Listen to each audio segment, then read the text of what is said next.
A própria mecânica quântica surgiu assim. Ela surgiu contestando a física clássica. Como que surgiu? Então, o Planck, Max Planck, em 1900... Aliás, uma coisa assim, antes de falar do Planck, Claro. a minha dispersão, um dos países que mais investiu em ciência no final do século XIX foi a Alemanha. A Alemanha se unificou em 1871 e eles investiram pesado em ciência. No início do século XIX, as melhores universidades do mundo eram inglesas. No final do século XIX eram as alemãs. E é interessante que a mecânica quântica e a relatividade, que são as duas teorias que embasam o nosso mundo, nosso universo, né? A relatividade tem uns pontos que não casam com a quântica, que é o grande sonho da física, né? Casar as duas. Perdão. É o grande sonho da física. Desculpa aí, me reposicionar aqui. Não, tranquilo. Cara. É o grande sonho da física, é unir as duas, enfim. Quem criou a mecânica quântica? Max Planck, que é onde? Alemanha.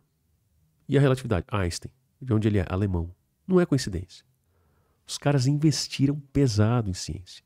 E se um país quiser ter ciência e tecnologia, tem que investir pesado. Tá? Tem que investir.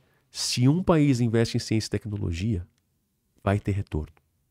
Porque isso impacta na industrialização. A Alemanha, ela no ano de 1900, ela ultrapassou a produção industrial inglesa. Aí estourou a Primeira Guerra, né? Quando um começa a ficar um pouco mais rico, os outros vão lá e dão uma paulada. O mundo não mudou nada, né? Agora a China aí tá despontando. Verdade. A galera querendo pegar a China, né? Às vezes não diretamente, vai pegando pelas beiradas, né? Vai pegando pelo Oriente Médio, pelo leste europeu e tal. Enfim, me parece que todo mundo... Aí eu também não sou analista político, pelo amor de Deus, tenho medo de falar besteira, sou físico. Mas me parece que o negócio que eles querem pegar é a China, né? Eles querem pegar a China. E aí a Alemanha foi a mesma coisa, né? A Alemanha de 1900 foi uma Alemanha que investia muito em ciência e tecnologia. E lá surge a mecânica quântica. Como que surge? Se você tem um forno e você precisa para metalurgia, né? Você precisa trabalhar com forno, você precisa medir a temperatura desse forno. Vamos supor que esse forno tem a temperatura de 1000 graus Celsius. Você não pode pegar um termômetro e encostar no forno, né? Ele derrete. Como saber a temperatura do forno? Você vai ver a radiação eletromagnética que aquele forno está emitindo. E aí, no final do século XIX, eles viram que existia uma correlação entre a temperatura do corpo e a radiação eletromagnética que ele emite. Inclusive, Lutz, nós emitimos radiação eletromagnética. Você pode chegar numa menina e falar assim, eu sou radiante. Todos nós somos radiantes, né? Existe uma correlação entre a nossa temperatura e uma radiação que a gente emite. Ou posso falar, eu sou radioativo? Radioativo é outra coisa. É outra coisa, porque seria... Assim, se a banana ela tem alguns átomos radioativos, né? Você pratica jiu-jitsu, não é isso? Você come muita banana, né? Como? Então você é radioativo. Em pequenas doses, mas Então, a banana, ela tem, acho que é o potássio radioativo, não lembro agora qual é o átomo que ela tem. Ela tem um isótopo radioativo, enfim. Então você é radioativo. Mas em termos de que a gente emite mais, é radiação. Entendi. Né? Radiação eletromagnética. Radiação eletromagnética não é mais que onda eletromagnética que a gente emite. Então eles já sabiam que existia uma correlação entre a temperatura do corpo e a onda que ele emitia. Eles já sabiam disso. Só que o problema era o seguinte, quando você pegava os elétrons, o elétron foi descoberto no final do século XIX, né? O Thomson, agora não lembro o primeiro nome dele, descobriu o elétron e tal. Eles fizeram o seguinte modelo, como que eu vou explicar essa radiação? Se eu tenho uma carga elétrica parada, ela tem um campo elétrico. Uhum. Se eu me chacoalho essa carga, ele vai ter uma onda eletromagnética. Ok. Ora, se os corpos eles têm elétrons que estão vibrando, eles emitem essas ondas. A temperatura de um corpo, ela está ligada, a temperatura de um corpo sólido, ela está ligada à vibração molecular. Como que essas moléculas vibram. Então, você tem um elétron ali, naquele corpo, o corpo vibra com a temperatura, então emite uma radiação. Então o que eles falaram? Ora, eu tenho empiricamente o que significa? eu meço temperaturas, correlaciono com radiação eletromagnética e vejo isso na prática. Faço uma figura ali e tal. Né? Quais são as radiações emitidas de acordo com a temperatura. Acontece que quando foram fazer os cálculos de quanto que a matéria deveria emitir de radiação de acordo com a temperatura, o cálculo dava tudo errado. O que acontecia? Se você fizesse um cálculo de quanto que a matéria estava emitindo de radiação, pelos cálculos, a matéria deveria irradiar um monte de energia e esfriar totalmente. Uhum. Ela daria um pulso grande de energia, emitiria um monte de radiação e depois esfriaria abruptamente. Só que não é isso que acontece. A gente emite radiação e a gente não esfria de repente. Não só nós, todos os corpos emitem essa radiação térmica. Essa mesa emite radiação térmica. Só que assim, isso é um detalhe interessante.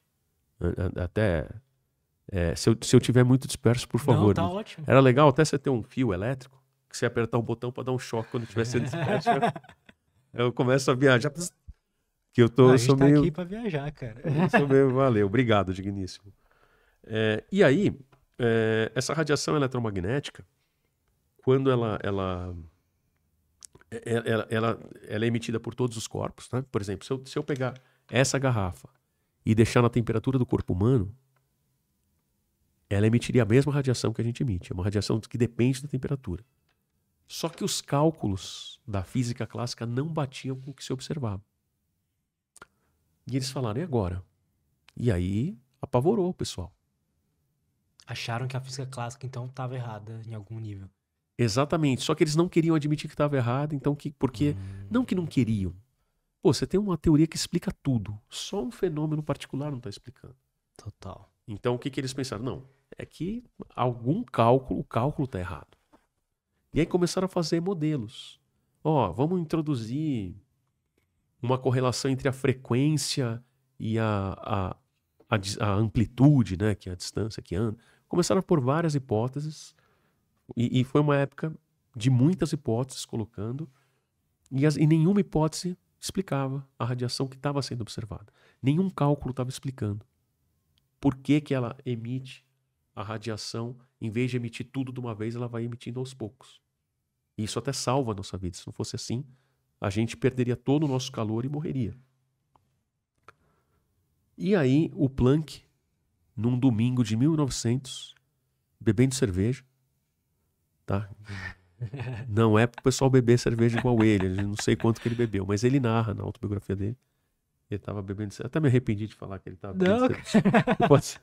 Vão me acusar já, professor de federal é acusado já de ser comunista, né? Ele comunista e induz o pessoal a beber álcool. E eu nem bebo cerveja. Eu larguei a bebida, eu não lembro aonde. Sabe? Larguei a bebida. Não, realmente eu bebo muito pouco. Assim, tipo uma vez a cada 2, 3 meses. Eu não... Meu vício é isso aqui, ó, café. Café. Enfim. E aí, essa radiação que esses corpos emitem, o Planck fez a seguinte hipótese. Em vez do corpo emitir continuamente essa radiação eletromagnética, ele só poderia emitir se a energia dele tivesse determinados valores. Vamos só, assim, fazer uma analogia grotesca, mas que acho que vai ser didática. Vamos supor que eu tivesse uma pilha, tá, que ela tivesse 10 joules de energia. Uma hipótese, ela armazenasse energia de 10 joules. Aí ela só poderia emitir energia quando ela tivesse com 10, 9, 8, 7. Ele não poderia emitir energia, por exemplo, 7,5 joules. Ele não poderia emitir energia. 6,1, não poderia. Só múltiplos inteiros de um certo valor. Tá. Ele emite.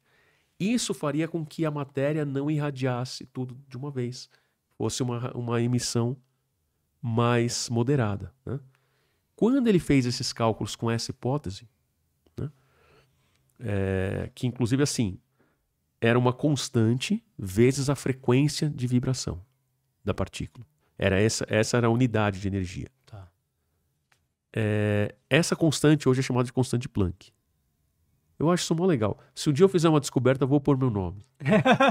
Constante Leonardo, ou Constante Siof, ou Constante Fagundes, enfim, eu vou... Isso aí eu não tenho nem constante nem inconstante no meu nome e tal. Mas o Planck... bom, o nome dele já era grandioso, né? Max Planck. O cara já é Max. O cara já nasceu, né, com esse nome, Verdade. Max Planck. Nome de cientista, né? Nome de cientista, né? Max Planck. E esse Max Planck, ele fez essa hipótese e fez o cálculo. Quando ele fez o cálculo, batia exatamente com a radiação que se observava. Caramba, cara. Exatamente. E aí ele publicou esse cálculo e ele mesmo ficou desconfortável com esse cálculo, porque ele falou, bom, por que que a natureza está acontecendo isso? Por que que ela só emite em certos valores? Se você parar para pensar, imagina o seguinte, se eu só conseguisse tirar a água daqui, dessa garrafa, se essa garrafa contivesse quantidades específicas de água. Aham. Não seria muito doido isso? Então, quando ele viu esse comportamento da matéria, ele achou muito estranho. E essa quantidade de energia, esses múltiplos, quantidade em latim é quanta, que aí vem a palavra quantidade. Na verdade, desculpa, não é quanta, é quantum. Quantum. E o plural de quantum é quanta, porque o plural em latim você põe o A. E daí que vem o nome, começa o nome de uma física quântica. Caramba. Ou seja, uma física dos quantum de energia. E aí o Max Planck fez essa hipótese. Ele mesmo ficou contrariado. Ele mesmo não gostou muito da própria descoberta. Não é que ele não gostou muito. Ele quis entender por que era assim. Não é que ele não gostou, seria uma frase forte. E ele tenta elaborar por que a matéria, a irradiação de energia tinha esse comportamento. E aí o negócio fica... o pessoal, mesmo a contragosto, aceita esse resultado. Mesmo a contragosto. Eles aceitam. É a seguinte questão, que é uma coisa que a gente estava falando de filosofia da ciência. A ciência, ela tem um compromisso com o que você observa. Então, mesmo que você não goste daquilo que você está observando, você tem que aceitar. E o Planck foi desconfortável esse começo da mecânica quântica. Só que o que aconteceu? Tinha um efeito chamado efeito fotoelétrico, que era como a onda eletromagnética incidindo sobre o metal arrancava elétrons desse metal. E eles não estavam conseguindo entender também isso. Aí o Einstein pegou essa ideia do Planck, de que as partículas só poderiam irradiar certas quantidades, e ele fez ao contrário. Ele falou, a própria onda eletromagnética ela só pode existir em certas quantidades. Que é de onde vem o fóton, a ideia do fóton. Que a radiação ela vai existir múltiplo de uma quantidade. Então aquele princípio de quantização do Planck, o Einstein aplicou para o efeito fotoelétrico e ganhou o prêmio Nobel por causa disso. O Planck também ganhou o prêmio Nobel. O prêmio Nobel do Einstein não foi da relatividade, foi do efeito fotoelétrico. Aí depois existia um fenômeno similar, né, um cálculo, algo similar que acontece em paralelo, que em 1910 um físico chamado Rutherford, que é a marca de carro do átomo, né, Rutherford, isso é horrível, essa piada foi mal. Ele descobre que o átomo tinha um núcleo e ganha o prêmio Nobel com essa descoberta, né, que o átomo não era uma geleia com elétrons incrustados, não era um pudim com elétrons incrustados. Ele descreve o átomo como um núcleo positivo e elétrons orbitando esse átomo. E ele faz esse modelo, prova que o átomo tinha um núcleo, faz o experimento famoso com raios alfa, enfim. Só que o pessoal faz o cálculo e fala assim, escuta, se o elétron girasse como um planeta gira em torno do Sol, o elétron girar em torno do núcleo, ele vai emitir radiação eletromagnética. E se ele emitir essa radiação nessa velocidade, ele vai cair no núcleo. O átomo não duraria nem um segundo. Ué, mas os átomos duram aqui. Já tem átomo aqui, como ele não dura? Veja que o problema é similar ao do corpo negro. No problema do corpo negro, a matéria emitiria radiação e esfriaria. Nesse aí o elétron cairia, o problema é similar. Aí eu não lembro se é aluno dele, o Niels Bohr, né? Até o pessoal brinca como é que o elétron arrota, né? Bohr. Essa piada horrível. Aí o Niels Bohr fala assim, não, então peraí. Existe uma quantidade ligada à rotação que chama momento angular. Esse momento angular, ele está ligado à rotação, e o elétron ele só pode ter múltiplos de um certo momento angular. Então só pode ser 1, 2, 3, ele não pode ter momentos angulares intermediários. E isso impediria que o elétron fizesse esse caminho espiralado e caísse no núcleo. Então ele quantiza o momento angular do elétron e descreve a radiação que o elétron emite. Que o elétron do átomo emite. Sensacional. Exatamente, ou seja, a ideia do Planck foi usada pelo Einstein e pelo Bohr. Nossa, esse Planck aí, ele merecia ser mais famoso. Esse Planck aí, o cara foi Ele é sensacional. o pai da física quântica. Ele é o pai da física quântica, exatamente. Só que aí, ele é um pai, é meio pai e meio avô. Por quê? Ele é meio pai e meio avô. Por quê? Você tem esses fenômenos que a gente pode chamar de quântico, de que a matéria tem só degraus de energia. Mas aí tem um problema, que é o problema que o Planck bateu a cabeça com esse problema. Por que que é assim? Porque no nosso mundo as coisas não são assim. Aí, um sujeito chamado de Broglie, que ele tinha origem nobre, assim, acho que é o físico mais feio da história. Pega a foto do cara feio. Parece o cão chupando manga. Cara, assim, ele tinha que ganhar, ele acho que ganhou o prêmio Nobel, o de Broglie, mas ele tinha que ganhar um prêmio por feiura também. Mas um cara genial. Eu também sou feio e não sou genial. Ele pelo menos é. E aí, o de Broglie, ele vai propor que os elétrons se comportem como onda no átomo. E tendo esse comportamento ondulatório, que vejam, Einstein, né, no começo da entrevista a gente falou, ele provou que a radiação eletromagnética se comportava como uma partícula, o fóton. Ele vai propor o contrário, que o elétron se comporta como onda. E essas interferências das ondas do elétron com ele mesmo iriam gerar as órbitas eletrônicas. Iria impedir até que ele caísse, enfim, iria gerar as órbitas com equações muito parecidas com cordas de um violão. Equações muito parecidas com cordas de um violão. Bom, e aí isso já daria um pouco base para o que o Planck pensava, embora ele não tratou do problema do Planck, ele tratou do problema do Bohr, né? Bom, nesse ínterim, quando o pessoal começa a ver que um monte de sistema tem esses comportamentos bizarros, né, de só ter quantidades em degraus, repito, algo totalmente diferente do mundo que a gente vive. Sim. Quando alguém não acha a mecânica quântica normal, isso é normal. Eu pergunto para a pessoa, imagina que você tem um carro que o velocímetro, que a velocidade dele só pode ser múltiplo de 10 km por hora. Só pode ser 10, 20, 30, não pode ser 25 km por hora, não pode ser 105. Imagina um carro que só... Que salta. Isso. Que você está em 100 por hora. Você precisa diminuir, você diminuiria para 80 de repente. Esse seria um comportamento similar ao que se observava nas partículas. Nosso mundo não é assim. E aí, tem dois caras que aí vão aparecer nessa história que vão sistematizar tudo. Né? Tá bom a distância? Tá aqui? ótimo. O som aí tá bom? Vocês têm um... Tá. Obrigado. Obrigado pela estrutura aí. Tá boa a minha voz? Tá ótimo. Tá. Não tá muito anasalada não, Não, né? tá perfeito. Beleza, que eu tô com um pouquinho de rinite. Aí às vezes a cavidade aqui, né, fica com rinite, sinusite, essa zite toda. Não se preocupe, tá ótimo. Tá bom, então beleza. Obrigado pelo feedback. E aí, vão entrar dois caras nessa história. Um é o Heisenberg, né? O Heisenberg ele vai falar o seguinte, ó, esse negócio de degraus de energia, de momento angular e tal, ele parece muito com soluções de equações matriciais. Equações de matrizes. Tem um negócio com matrizes que chama alto valor e alto vetor, que não é difícil. O problema é tempo. Isso, cara, eu tô chamando atenção, você, telespectador, você é inteligente. Põe isso na sua cabeça, certo? Estudar matemática demanda tempo. Você é inteligente. Ponha isso na sua cabeça. Vocês todos que estão ouvindo. É que demora para estudar essas coisas.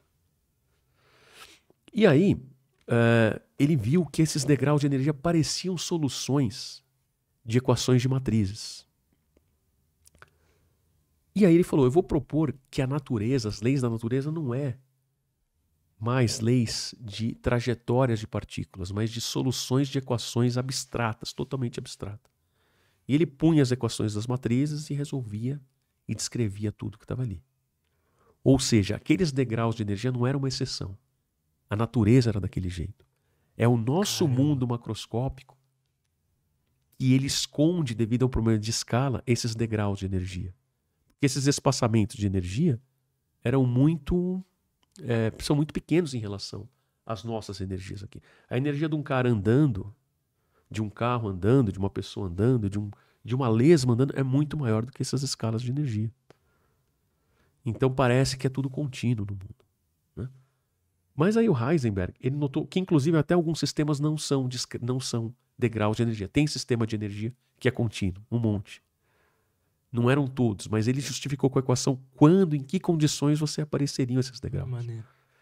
E aí, então, muitos vão colocar que ele é o pai da mecânica quântica, Heisenberg. Só que, ao introduzir essas matrizes, ele chegou num efeito que os outros não tinham visto, que era o seguinte. Primeiro, a partícula não teria localização exata. E nem teria velocidade exata. Não que ela não tenha velocidade. Você não consegue determinar a posição e a velocidade. Uhum. E mais, se você aumentasse a precisão do que você está vendo, a precisão da localização, você aumentaria a incerteza na velocidade. Então eu sei, eu consigo. Então eu achava que minha garrafa. Perdão, eu saí do microfone. Eu acharia que a minha garrafa está numa região grande, agora eu sei que ela está numa região pequena. Aumentou a precisão na localização. Nas partículas, se você fosse aumentando muito, você começaria a interferir na incerteza da velocidade. Ou seja, eu sei mais ou menos bem onde o corpo está, mas não sei a velocidade. Se eu sei onde o corpo está e não sei a velocidade, eu não sei onde ele vai estar no futuro. Ou seja, continua um indeterminismo. E se eu determinar a velocidade, eu aumento a incerteza na posição. Isso é chamado de princípio da incerteza de Heisenberg. Isso interessante, cara. Se você aumenta a incerteza na posição, diminui a incerteza na posição, faz precisão, né? Por incerteza eu quero dizer a região mais provável de se achar a partícula. Você diminui a incerteza na posição, você aumenta a incerteza na velocidade e vice-versa. Isso explica por que físicos têm relacionamentos difíceis, porque quando ele está na posição certa, ele não está na velocidade certa, quando ele está na velocidade não tem a posição certa. E aí você vê que um monte deles fica solteiro até uma idade avançada, né? E aí foi uma piada horrível. Desculpe, telespectador. Piada de nerd. Piada de nerd, né? Foi mal. Piada. Posso interromper a narrativa da mecânica quântica para contar a história do professor de matemática que tinha 3 alunos? Óbvio. O professor de matemática tinha 3 alunos. Aí ele chegou, falou, 1, 2, 3, já para o 4 negro. Aí o aluno respondeu, 5 muito, professor. Eu não sei nada. Aí ele falou, 7, se vem a 8. Aí o aluno, 9 mente, professor. Ele falou, desculpe, 11 você estava. O aluno falou, eu fui lá fora tomar uma dose de Coca-Cola. Desculpa, eu fiz minha chegada. Fui lá fora tomar uma dose de água, perdão, eu nem tomo refrigerante. Eu fui lá fora tomar uma dose de água. Aí ele falou, mas por que não 13 para mim? Aí o aluno, eu 14, mas o senhor não 15, eu 16 para outro. Eu não consegui inventar mais, mas é infinito. Na verdade não inventei, eu ouvi essa piada de uma amiga minha que chama Michelle, eu não lembro o sobrenome dela, lá da Unicamp. Ela me contou e como tem uma sequência numérica é fácil decorar, né? Eu não decoraria, cara, achei difícil. Não, em 3 vezes que eu te contar essa aí, você vê depois a gravação, é que ela é ruim mesmo. Talvez seu cérebro resista, fala, não vou decorar isso. Ocupa espaço de memória, né? E aí, voltando aí, perdão, o interlúdio aí. Então o Heisenberg, ele fez isso, ele descobriu esse princípio da incerteza. O que introduzia algo que o Planck, o Einstein, o de Broglie e o Born não tinham visto, que é o seguinte. A observação, a medição do fenômeno altera o fenômeno. Isso é muito doido. Muito. É como se eu medir a tua posição alterasse a sua posição. Eu medir a sua velocidade, alterasse a sua velocidade. É algo que não tem no mundo macroscópico. Eu não vou medir, eu medindo o tamanho dessa mesa, não vou modificar o tamanho da mesa. Eu olhando o velocímetro, instalando o velocímetro do carro, o velocímetro não vai alterar a velocidade do carro. Mas a gente sabe o porquê disso? Tipo, é porque tem uma interferência, algo assim?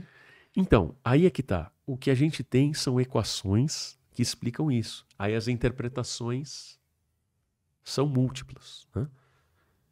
E aí o Heisenberg viu isso, descobriu isso, tudo, com 20 e poucos anos. Caramba. E o Heisenberg, assim, é um sujeito que mostra que às vezes que a vida é injusta. Porque o cara era genial, com 20 e poucos anos, parece um modelo, cara. O cara era bonito, rico, inteligente. O que sobra pra mim? Sabe? Eu tô com 47, não fiz nenhuma grande descoberta. O Heisenberg, cara, tinha 20, o cara muito brilhante, muito brilhante.